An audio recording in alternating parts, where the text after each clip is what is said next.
Winston as Churchill, The World Crisis, Volume 5, Chapter 24, The Russian Collapse.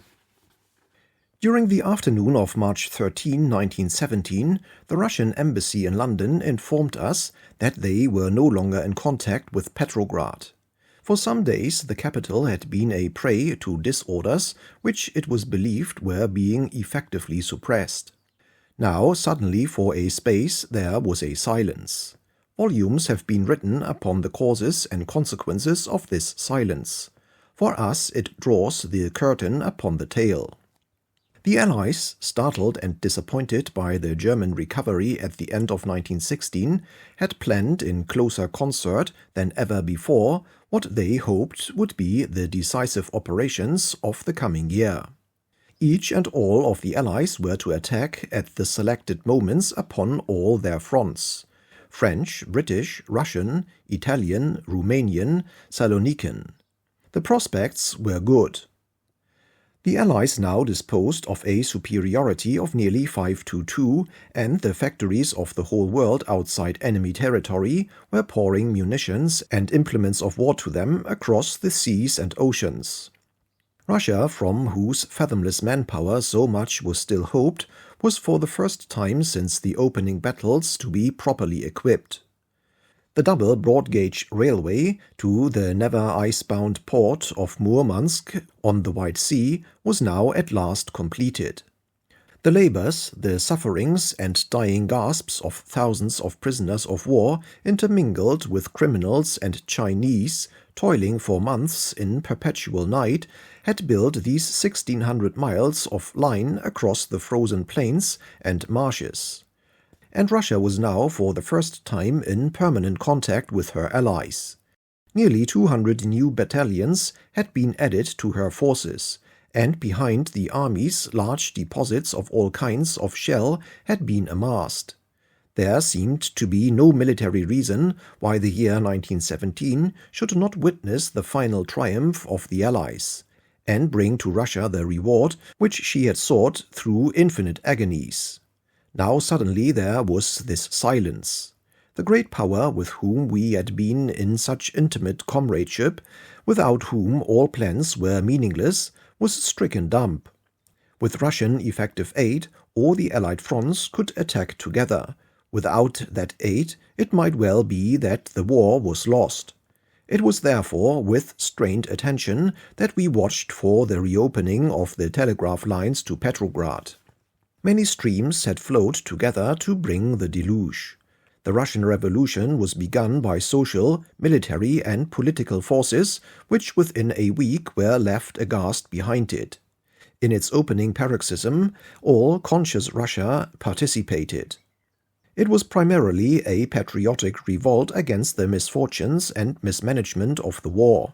Defeats and disasters, want of food and prohibition of alcohol, the slaughter of millions of men, joined with inefficiency and corruption to produce a state of exasperation among all classes, which had no outlet but revolt, could find no scapegoat but the sovereign.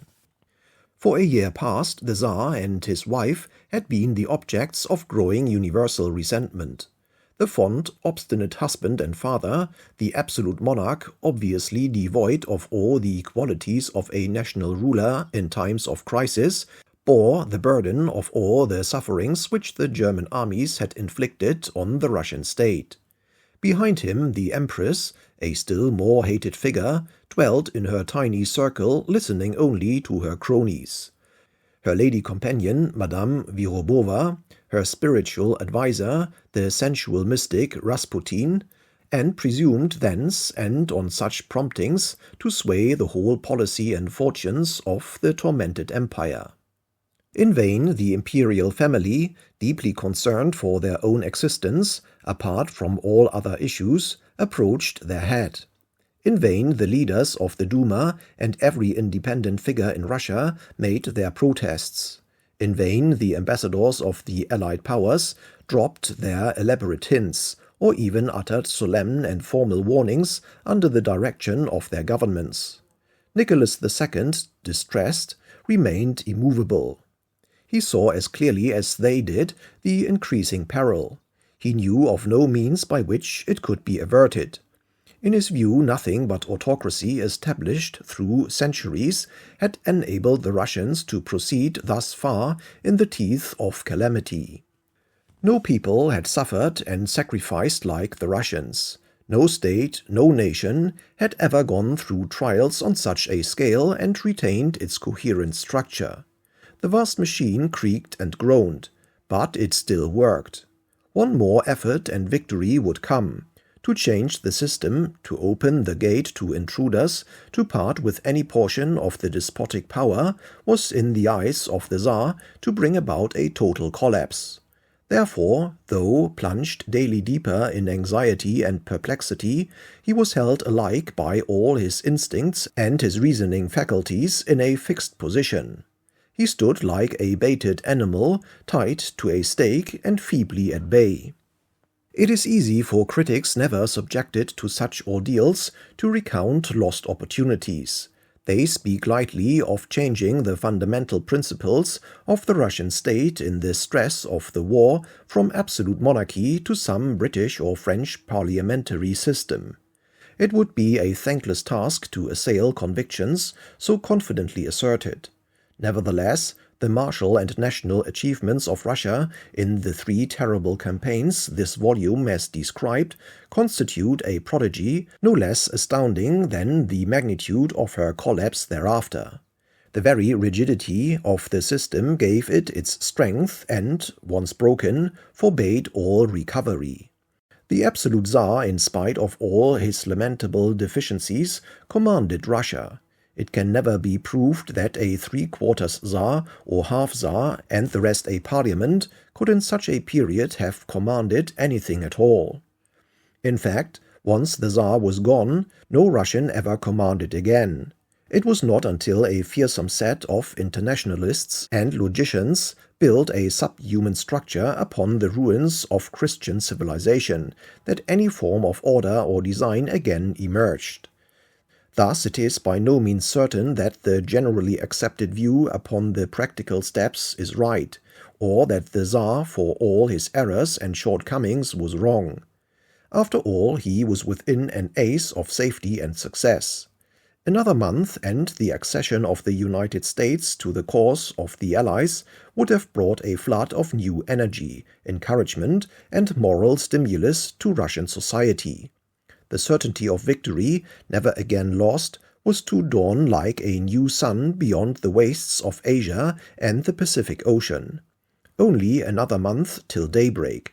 Only another month, and the world might have been spared the tribulations of the 2 most grievous years of the war. That month was lacking. A brief but hideous hiatus marred the scene.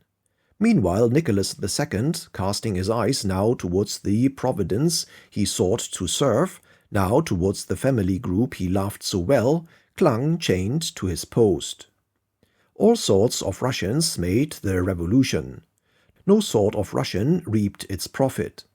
Among the crowds who thronged the turbulent streets and ante-rooms of Petrograd in these March days with resolve for change at all costs, in their hearts were found grand dukes, fine ladies, the bitterest diehards and absolutists like Purishkevich and Yusupov, resolute patriotic politicians like Rodzianko and Gushkov, experienced generals, diplomats and financiers of the old regime, liberals and Democrats, socialists like Kerensky, sturdy citizens and tradesfolk, faithful soldiers seeking to free their prince from bad advisers, ardent nationalists resolved to purge Russia from secret German influence, multitudes of loyal peasants and workmen, and behind all, cold, calculating, ruthless, patient, stirring all, demanding all, awaiting all, the worldwide organization of international communism. Actually, the deposition of the Tsar was effected by the chiefs of his army. Nicholas was at his headquarters at Mohilev, when, on the afternoon of March 11, the first telegrams about the disorders in Petrograd began to flow in. It was reported at first that they were of no great consequence. Had he been in his capital accessible, or the moderate forces now inflamed, there might still have been time, not indeed, as we hold, to avert disaster, but to lessen its shock. But he was at Mohilev, and the Grand Duke Nicholas, who should have ruled the armies, was far off in the half-banishment of Tiflis. On the morning of the 11th, Rodzianko, president of the Duma, confronted with a swiftly mounting crisis, sent the following telegram to his master. Position serious, anarchy in the capital, government paralyzed, arrangements for transport, supply and fuel in complete disorder. General discontent is increasing, disorderly firing on the streets. Part of the troops are firing on one another. Essential to entrust some individual who possesses the confidence of the country with the formation of a new government. There must be no delay. Any procrastination fatal. I pray to God that in this hour responsibility fall not on the wearer of the crown. He repeated this to the commanders-in-chief on all the army group fronts, and to Alexeyev at the Stavka, with a request for their support, and next day, the 12th, he telegraphed again to the Tsar. The situation is growing worse. Immediate steps must be taken, for tomorrow will be too late. The final hour has come when the fate of the country and the dynasty must be decided. To such grave tidings was added scarcely less disturbing news from Tsarskoye Selo. The royal children had sickened of the measles. The Tsar replied to his councillors with hard defiance, and to his wife with outflowing sympathy. As the day wore on, Alexeyev took to his bed with anxiety and fever. The Tsar called for the imperial train. His duties as a sovereign and as a father equally demanded his return to the seat of government. The train was ready at midnight, but it took 6 hours more to clear the line. The Dowager Empress had arrived. Mother and son travelled together. The next afternoon the train stopped at Dno. Impossible to proceed. A bridge had been, it was said, blown up or damaged. The Tsar indicated an alternative route, and for the first time came in contact with naked resistance. Such authority as now reigned in Petrograd refused to permit his further approach. Where to turn? Some hours passed. Back to Mohilev? We do not know how far he tested this possibility. Perhaps he had been conscious of the unspoken reproach with which the atmosphere of the Stavka was loaded. To the northwest front, then, to General Ruzsky. Here, at least, he would find a trusty commander, whose armies lay nearest to the rebellious capital. The train reached Pskov. Ruzsky was there with grave salutes, but with him also very soon were Gushkov and Shulguin as a deputation from the Duma. Here were able, determined public men with plain advice. Immediate abdication in favor of his son and the regency of his brother, the Grand Duke Michael Alexandrovich. The Tsar appealed to Ruzsky. Ruzsky, anticipating his responsibilities, had felt that the matter was too serious for him. Already before the Tsar's arrival, he had consulted the Stavka and the other commanders. Accordingly, faithful telegrams had been dispatched through the Stavka along the whole length of the Russian front. All the army group commanders, Brusilov, Ewart, the Grand Duke, and finally, with many reservations, Zakharov from distant Romania, declared in favor of abdication. The document was drawn. Gushkov presented the pen. Nicholas was about to sign. Suddenly he asked whether he and his family could reside in the Crimea, in that palace of Livadia, whose sunlit gardens seemed green and calm and tranquil. Bluntly he was told he must leave Russia forthwith, and that the new sovereign must remain among his people. On this his fatherly love triumphed over his public duty, and indeed over his coronation oath. Rather than be separated from his son, he disinherited that son. The paper was redrafted, and Nicholas II abdicated in favor of his brother. Thus all claim of legitimacy was shivered, and everything in a second stage was thrown into redoubled confusion. However, it is over now. The Tsar has ceased to reign. The brother around whom everything is melting fears to seize the abandoned reins of power without the vote of a National Assembly, impossible to obtain. Nothing could ever bring stabilizing ideas together again. We cannot here follow the long, swift, splintering, crashing descent which ended, as it could only end, in the abyss. The dynasty was gone. Vainly did leaders of the Duma and the Zemstvos strive to clutch at handholds. In their turn they broke. Vainly did Kerensky, with his nationalist democracy, try to stop the fall a long leap lower down. Vainly did the great men of action, Kornilov the warrior, Savinkov the terrorist patriot, strive to marshal the social revolutionary forces in defense of Russia. All fell headlong into the depths where Lenin, Trotsky, Zinoviev, and other unnatural spirits awaited their prey.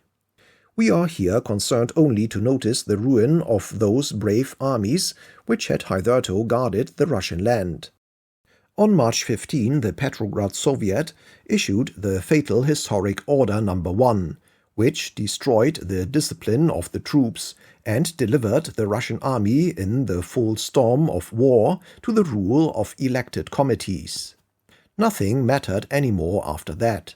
The soldiers ceased to fight the foreign invaders. Their energies and hatreds were turned upon their own officers.